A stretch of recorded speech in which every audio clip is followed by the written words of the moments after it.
Sir, I have already mentioned to you that the first time the Union Cabinet met on the 7th of February, it transferred the mandals.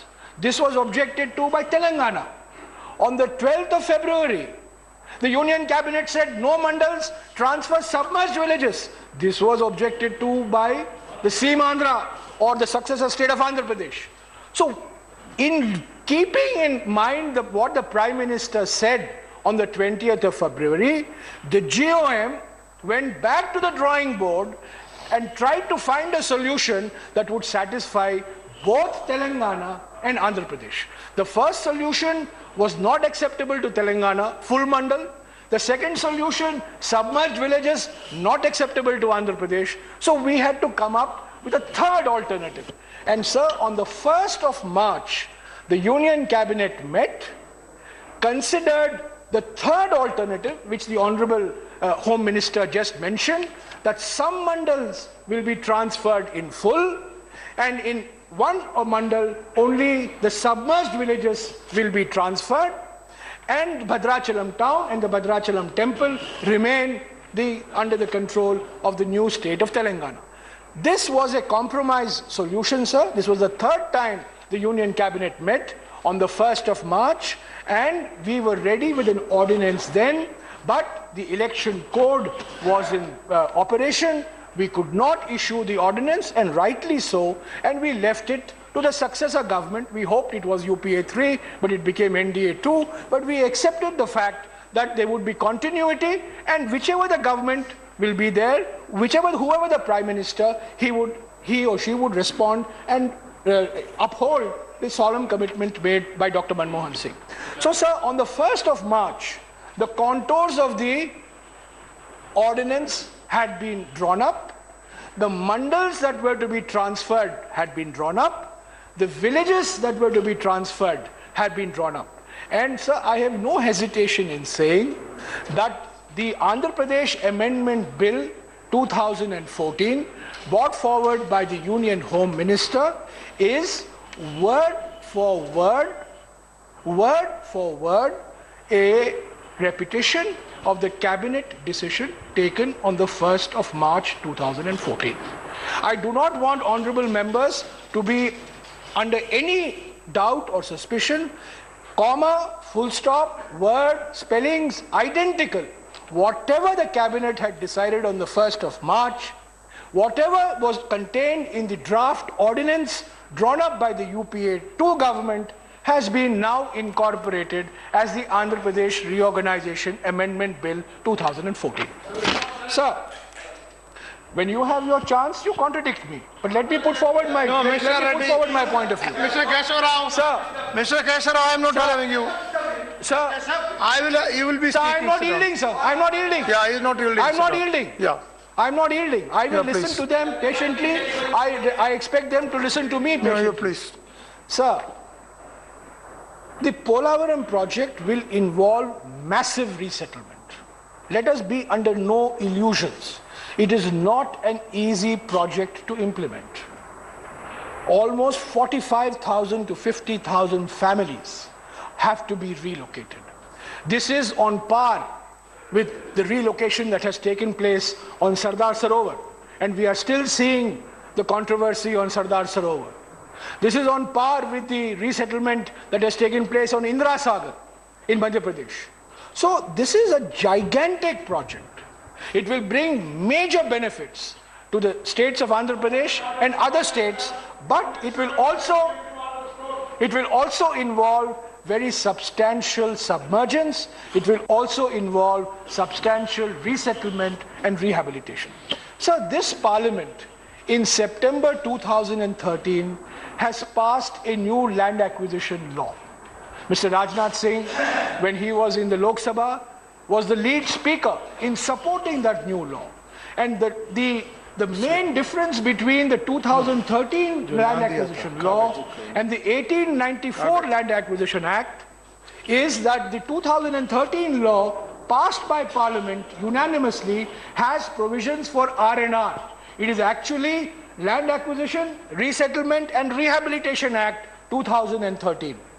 So, whatever resettlement and rehabilitation has to be done by the state of Andhra Pradesh will have to be done in consonance with the new law that Parliament has passed in 2013, which makes it incumbent. And what I am saying, sir, is very, very important, and I would wish my colleagues from Telangana to hear me carefully. The new law makes it incumbent upon the R&R to be completed before the submergence actually happens. We have had a very poor track record of resettlement and rehabilitation in our country. And that has created all sorts of social problems.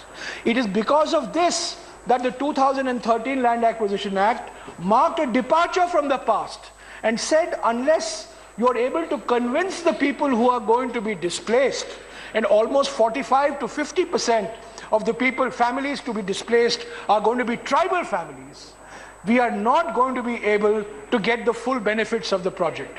So, sir, my appeal, while supporting the Andhra Pradesh Reorganization Amendment Bill 2014, my earnest appeal to the successor state of Andhra Pradesh is that by all means implement the Polavaram project, but implement it in a manner that R&R is done democratically, it is done sensitively, it is done humanely, and it is done in provisions with the law that Parliament has passed.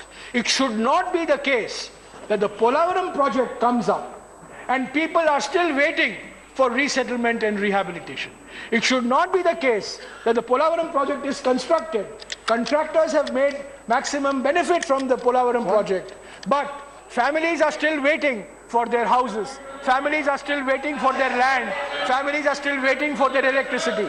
So, sir, I am fully conscious. I do not need any sermons from my friends in Telangana. Having been Minister for Environment and Forests, I am fully conscious of the environmental impact, the R&R impact of projects like Polavaram. These are projects which are difficult to implement. These are decisions that are taken under the most difficult of circumstances. It is not a black and white case. It's not an open and shut case. It has huge benefits, but it has also presents huge challenges. And I think, sir, given the background to the Andhra Pradesh Reorganization Act, and as I mentioned right at the beginning, and I would like my Telangana friends to please remember this, for Telangana, Hyderabad became an emotive litmus test issue. For Andhra Pradesh, for Andhra Pradesh, sir, my voice, Please. sir, I cannot, आप लोग बैठिए. sir, Ropalio बैठा. Ready, sir, I ready, sit cannot, down. Now please. sir, I'm not Sit down. sir. आप लोग sit down. Sir, What is this? Congressman, troubling Sir. congressman. Why are you? Sir, I You cannot, don't remember his speaking. I cannot sir, I cannot Mr. Rao, sir, I cannot outshout my colleague. if you see, Sir, I cannot outshout. if you interrupt like this, I will not allow you to speak. Sir, I will not call your name. I am telling you. I cannot outshout my colleague. Interrupters will not be given time to speak in the house. I can I am understand telling his you. anguish, but I do want to mention Please. that He's going to conclude, Polavaram is please. an emotive issue Okay. for the successor state of Andhra Pradesh. Polavaram is not just an emotive issue, it is also a very vital bread and butter, water resources issue for the successor state of Andhra Pradesh. And I believe, sir, in the fitness of things, in the grand architecture of the Andhra Pradesh reorganization, a conscious decision was taken by the UPA government with the support of all political parties that Polavaram will be implemented as a national project following all environmental R&R norms. Okay. So, sir, I would like to So end please by conclude. saying Now that conclude. this is an important commitment made by the erstwhile government, being taken forward by the present government. It demonstrates continuity in our democratic system of governance. I support the Reorganization Amendment Bill, and I would like to make once again an appeal to the government of Andhra Pradesh, of which the BJP is an ally and partner in government, that the Polavaram project be implemented in a manner that gives confidence to the people that R&R will be done democratically, humanly, sensitively you. and in consonance with the 2013 Okay. Act. With these words, you. sir, I thank you for giving this opportunity. Sri Nanda, thank you, Surrender.